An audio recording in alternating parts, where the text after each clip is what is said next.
Magandang araw sa inyo mga bayo. Welcome back ulit sa ating channel. And sa video ito, PBA update lang tayo mga bayo, no? So, meron tayong breaking news kanina lang, kaninang umaga regarding dito sa San Miguel Beerman. Okay? So, eto na nga, nag-top na nga sila ng bagong import yung San Miguel mga bayo, no? Si Justin Patton, yan, kinuha nila bilang standby import pa lang naman siya, mga bay, para dito sa San Miguel ngayong PBA Commissioner's Cup 2026. Pero actually nandito na siya yata sa Pilipinas kung di ako nakakamali. And makikita natin siya mamaya sa laban ng TNT and SMB. Okay? Pero mamaya mga bay, sa laban ng SMB and TNT, si Marcos Lee pa rin yung gagamitin nilang import kontra kay Bolbol. So, standby import lang tong si Justin Patton mga ba, no?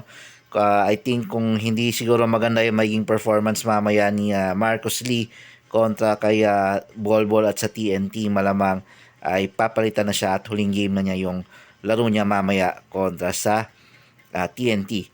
So, medyo hindi rin maganda pakinggan mga ba, no? Na kung ikaw mismo si Marcos Lee, import ng San Miguel Beerman, and maglalaro ka mamaya kontra kay Bolbol at sa TNT.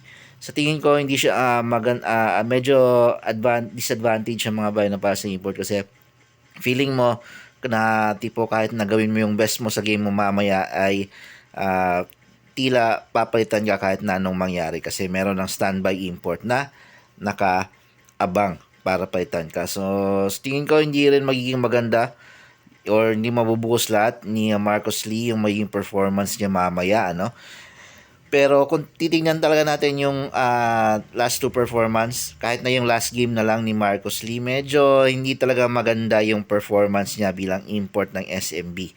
Okay? So, kaya din siguro napaisip yung SMB na kumuha ng reserve import. At yun na si Justin Patton. So, ito si Justin Patton, mga bayan, is batang-bata pa to.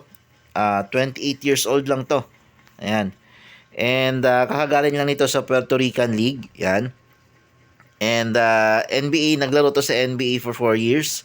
2017 to 2021. And first round pick tong si Justin Patton mga bay. 7'1 yung height nito. Ayan.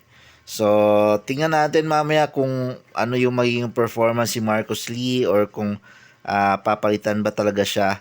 Whether manalo siya mamaya or matalo yung SMB, papalitan na ba talaga siya ni Justin Patton. Actually, itong si Justin Patton mga bay, maganda yung stat sheets nito, yung credentials ito sa Puerto Rican League.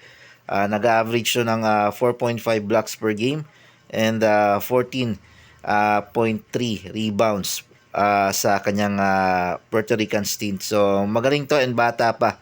And I think kailangan tingnan natin yung magiging fit ba to sa SMB sa mga susunod na araw kung sakaling palitan nila si Marcos Lee. Yun lang yung update natin mga bay. Maraming salamat sa panonood.